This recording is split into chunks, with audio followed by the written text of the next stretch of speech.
Welcome to the trenches. We're going to have a very quick short talk on clot diagnosis, venous thromboembolism, diagnosing DVT and PE.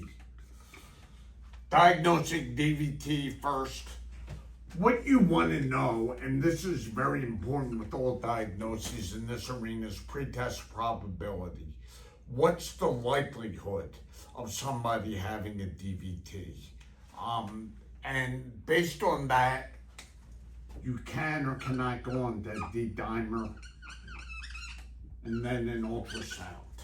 So basically, to diagnose a DVT, you could have unilateral symptoms, redness.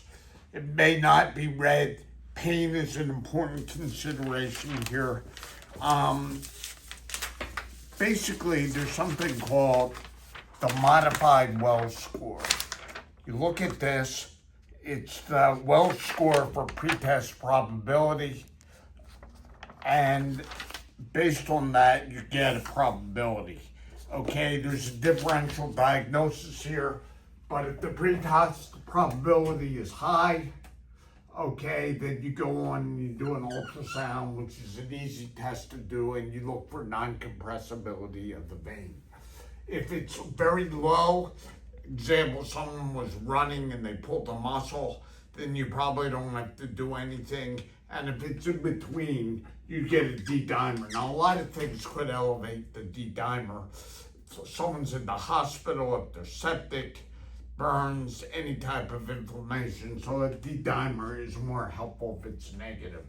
An ultrasound is a simple test to do, and with that you look for non-compressibility of the vein. You may or may not see clot. With DVT, you have proximal and distal DVT. Proximal is the popliteal vein and above. If untreated, 25 to 50% become PEs. Distal is below the popliteal, infrapopliteal, posterior tibial and peroneal. For some reason, the anterior tibial vein doesn't clot. And for those, if untreated, 20 to 30% of them will migrate proximally. Okay, we're not talking about treatment here. The superficial veins are the greater saphenous vein and the lesser saphenous vein. They're not going to come into play here. To diagnose a PE, it's a little more complicated. A great study where the idea of pretest probability really came in was the PIOPED 1 study. It was done in the very early 1990s, which showed that, and at that time they used VQ scans, nuclear medicine, to diagnose PE, and it showed the pretest probability really added a lot. If somebody had a high pretest probability and a low probability scans, still 40% of them had PEs, and most patients who had pulmonary embolism did not have high probability VQ scans. Okay, so basically things have changed a lot since then, but there are a bunch of scores that you could use to assess pretest probability. PE, the symptoms, shortness of breath, chest pain, dyspnea, hemoptysis. They're different symptoms that you're going to get with pulmonary embolism. And, you know, with that, there are different scores you could use. There's the Wells score, simplified Wells score, revised Geneva score, and simplified revised Geneva score. I'm not putting them on the board, but you could get a hold of one of these scores and classify them. If it's a high probability, you're going to go right to diagnosis and get a CTA, CAT scan of the pulmonary arterial system. That's the diagnostic test choice. Some patients cannot get this because they have renal insufficiency or dye allergy, and they are pregnant, and they may need a VQ scan. The pregnant women now usually get CTAs. Okay, the next test, once again, you have the D-dimer.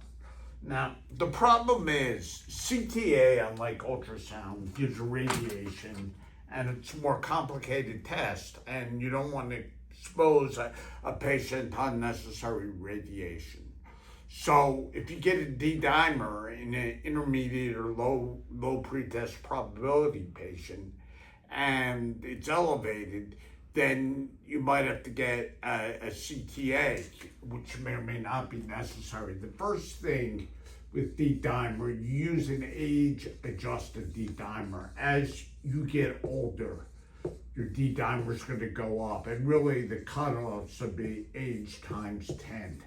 The D-dimer is greater than age times 10, then it's considered elevated. Now, there's something that was originally published out of the ER department in South Carolina, a PERC rule, PE rule-out criteria. There are 8 criteria, including age under 50, and the patient had all 8 of them. You didn't need to go any further, and you did not need to get a D-dimer. And then in 2017, the literature reported the years criteria for PE diagnosis. There were 3 features here: hemoptysis, swollen leg, or PE most likely diagnosis. And if their D-dimer was real high, greater than 1,000, then, and you had clinical suspicion, they get a CTA. If the D-dimer were under 500 and they had none of these 3, you didn't need any further studies. And if the D-dimer were under 500 and you had one of these symptoms, then you would need a CT or angiogram.